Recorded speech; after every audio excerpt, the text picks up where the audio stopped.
Good evening, ladies and gentlemen. Welcome to another edition of Everything Football. I'm your host, Jonathan Big Tex Johnson. I wanted tonight. I wanted to have a discussion about we're just about in the getting ready to go into the eighth week of the season, and I want to discuss and talk about concussions. As you all know, one of the best linebackers in the game, Luke Kuechly of the Carolina Panthers, the young linebacker. Uh, he's still on concussion protocol, although he may be getting ready to possibly come back. This is about Kuechly's, I think, about fifth concussion probably in the past 4 years or so. And it's obviously becoming a problem. You have Miles Garrett, the rookie sensation out of Texas A&M, who who just got on the field a couple of weeks ago after missing the first 4 weeks of the season due to a high ankle sprain. And he came in woozy, I think Monday sometime or whatever, and he's on concussion protocol. Also, over this past summer, you had Patriots Tom Brady, his wife, uh, sitting there said that he's had numerous of concussions. I mean, of course, he's not going to say that.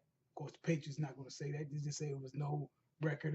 In other words, NFL did their due diligence, as they say, and say they didn't find anything that said that he had concussions, et cetera, et cetera, et cetera. Which brings me to the question: when you start talking about some of these star players and how the NFL is like how many star players will actually go on record and say I am concussed. You see, you're taught as a young kid that hey, you got your bell rung, and, and things of that nature. Get on back up in there, and those are the things that we was taught for years and years and years, um, and whatnot. I remember years ago as a football player, having a head-on collision like I did a lot of times, and having a head and then getting up and screaming, yeah, yeah, yeah, you made a tackle and stuff like that. And then the silver flakes and stuff is all up in front of you. I shook it off in the huddle and got back out there and played the rest of the game. And I had a headache for the rest of the night, and for definitely for the rest of the night as we played bus ride back to school and all the way back home to later on. Then I woke up, I was okay that next morning, you know. But you just shake it off. You just had, your bell got rung and whatnot. I'm not near on the contact level as any of the college, or even if it's definitely not even close to the pro ball, any of that type of stuff. But you remember those particular types of things and how many collisions that you've had with your head.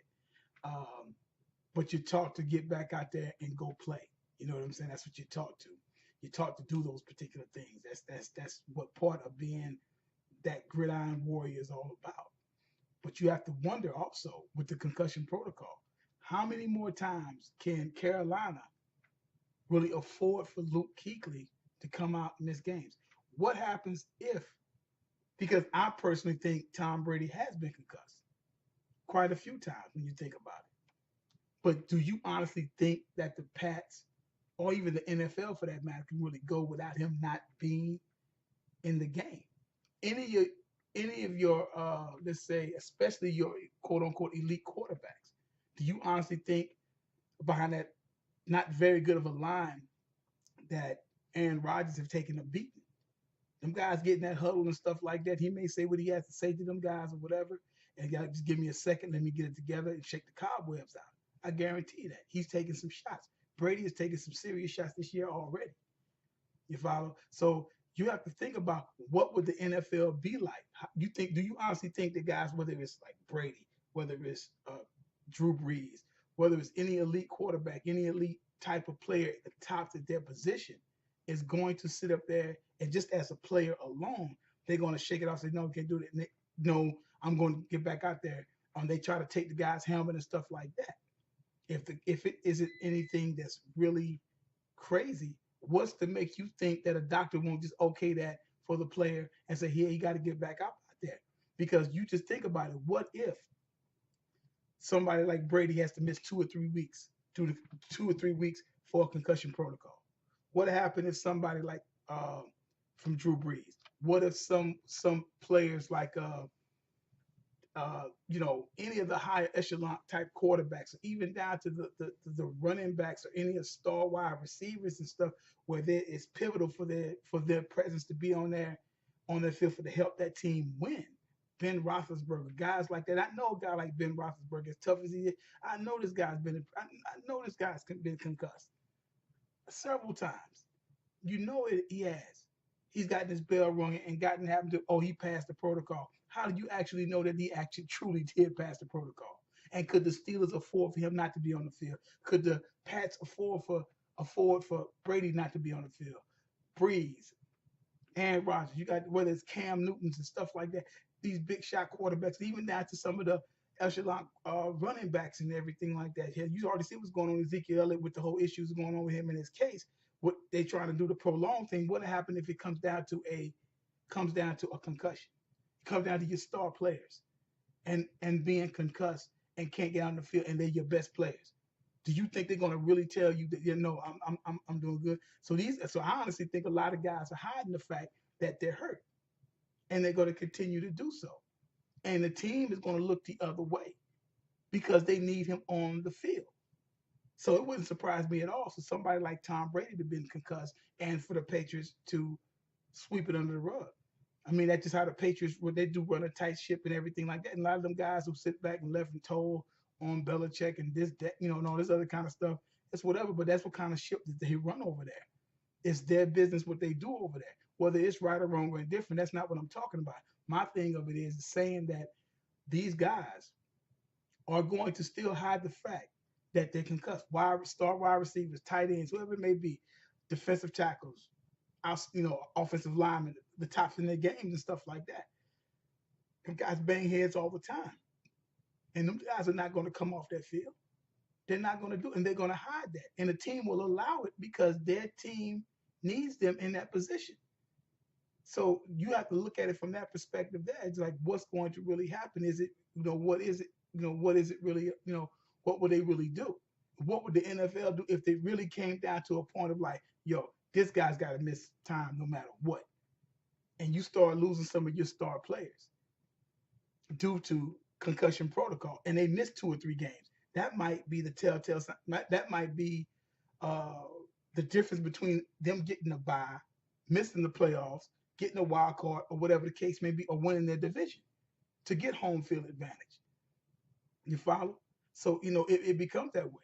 You start looking at stuff, and then in NFL, it's all about the star players. When Brady messed around and got his knee hurt back, I think, at the 2008, 2009 season, when he missed the whole entire season. After that one game and everything, okay, another rule. I mean, you think about it, the Tuck rule to the Brady, then it's like you can't come at the quarterback knees. I'm like, you play football, you fair game for however it comes. That's my rule. Come from a different era. That's but okay, you can't get a running start now, knock him at his legs. I don't think them guys doing it purpose. They crawling trying to get to him any way they can. So now you think about this with Brady. What will they do if Brady actually is concussed and he has to go through the protocol and he has to sit out 2 games, 3 games? Luke Kuechly missed like the last 6 games of the season last year. He's missed a game. He's supposed to be on his way back. He missed a couple of games a few years ago, missed like the first 3 games through the protocol. How much longer is this young man? He ain't but 26 years old. How much longer is he going to play? But this is something serious that the NFL has to look at. I honestly think a lot of star players hide that they concussed. And a lot of the teams look the other way. They call themselves, okay, now they got the doctor on there, okay, and all the hiding of the helmet and stuff like that. But that still doesn't mean that you're still doing that. The coach say, yeah, we got to have him out there on the field. If he say he can go, let him go. Or whatever. Let him go. Who's to say that these guys are not being let go prematurely because they have to get back out there on the field? It's already, you start thinking about the things that happen in NFL. These guys take shots, injections. You look at some of the things I've sit up there seeing on different past players, whatever it takes to play. So why is it that it would be no shock to me that they would be hiding, that a lot of these guys would hide the concussion thing if you got to sit up there and take shots to get numb to go out there and play? What makes you think it'll be any different when it comes to concussions? It would be no difference at all. So I think a lot of players actually hide the fact, and the teams look the other way, hide the fact that they actually have concussions. because based upon this sport, the way it goes, everybody's going to get their bell rung. You might not be all woozy and stuff like that, but you start getting the constant pounding in practice. Then you go to a game, pounding for 3 hours. I'm like, you're going to come that way. It might not be a vicious hit like that, but time again, these guys are concussed. But they can't say anything about it because at the end of the day, this game is about competing at the highest level, and it's about uh, obviously it's about winning. But NFL is it runs on stars names and stuff like that, the shield and all that kind of stuff like that. But at the same time, you need your players out there. You need them out there for that to be that constant $1 billion business a year. So, so at any cost, really, at the end of the day. So it's no different when guys take these uh, shots to numb them or to help them get back on the field and stuff like that. There is no different. And I guarantee you, these guys hide their concussions, or the other teams look or the coaches and trainers and the medical staff. If he, especially if he's a major star player, you can get away with a guy who's a punt return or something. Okay, well, no big deal. Kick return, guys like that or whatever, second string or something like that. When you start talking about your upper echelon players, because of the star aspect of it, hey man, a lot of them guys are going to look the other way, and they're going to get out there at all costs, and it doesn't matter to them. So I think a lot of players actually do. Um, they're going to hide. They're going to hide that, and the teams are going to look the other way, especially if you're a star player. So, like I said, it wouldn't surprise me none if what Brady's wife said was true. He never in the interview he never confirmed or denied, but at the same time, it's like, yeah, guarantee he had concussions. But his wife talks like that, talks reckless like that a lot of times anyway. But she could do that because in her mind, it's like it's Tom Brady. What are you going to do?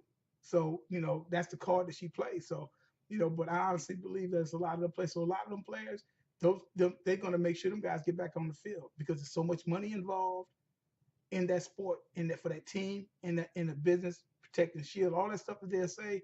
But like I said, they get them guys back at that at any cost. You know.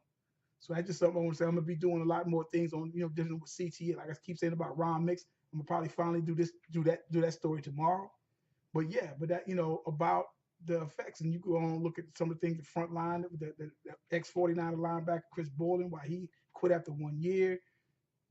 Just the different things that you see with what these guys do to get back in the game and what the NFL actually does with these guys actually after they're done. That's what I'm gonna do a thing on Ron Mix for, and then a few other players, and just talk about this stuff because as great as the NFL is, as far as watching as a spectator, it's like it's a dirty. At the end of the day, to me, it's a really dirty. It's a dirty business.